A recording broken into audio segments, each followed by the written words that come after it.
Refugees have continued to crowd into Rafah, close to the border with Egypt, where around 1.5 million people are now seeking safety.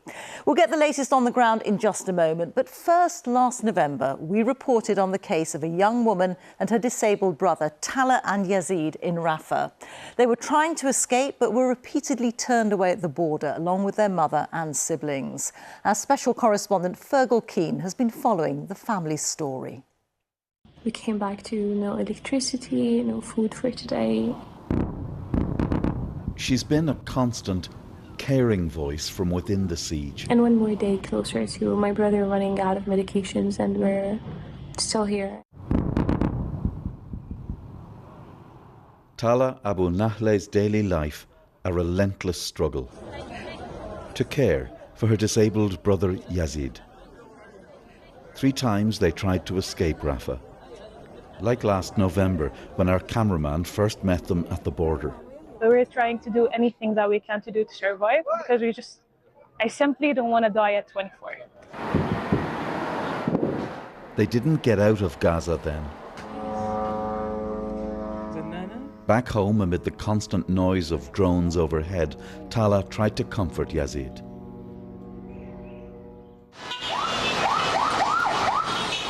And then, just a few days ago, we had news from Cairo. They'd escaped to the safety of a flat in the Egyptian capital. Tala described the moment they left.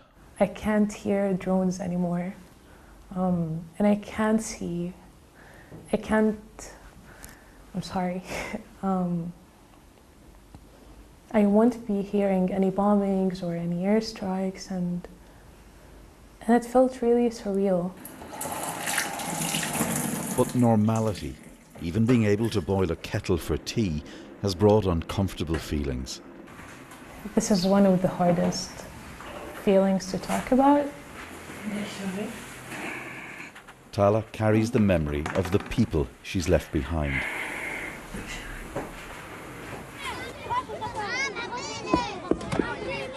Every time I have food to eat, or I don't have to go running for water, or knowing that everything is available, it makes me feel even guilty to think about everyone in Gaza, the 1.2 million people who are displaced in Rafah right now.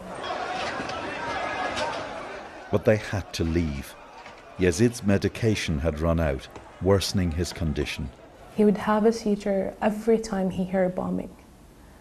And it got really scary, like his body and his mind is not being able to understand everything that's going on.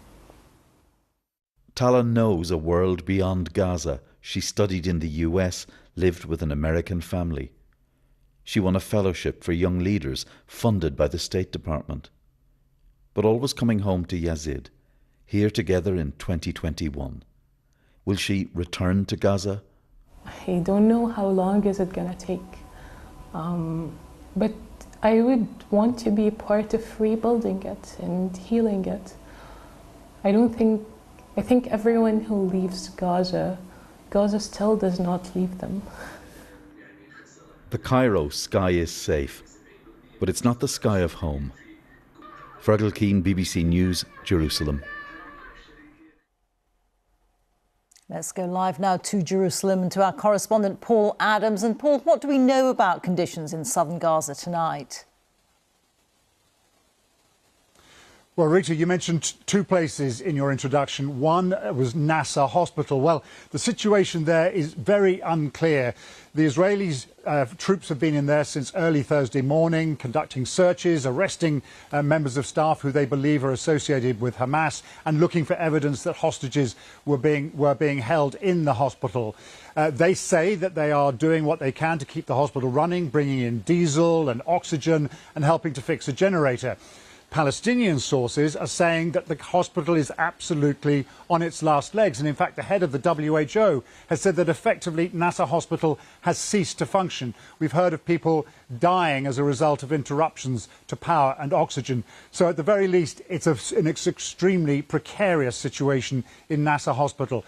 To the south, a little way to the south, in Rafah, 1.3 million people are waiting to find out when the Israeli military assault will come. And today, a member of Benjamin Netanyahu's war cabinet, Benny Gantz, said that if hostages are not released by the beginning of Ramadan, that is in precisely 3 weeks, then the Israeli military assault on Rafah would begin.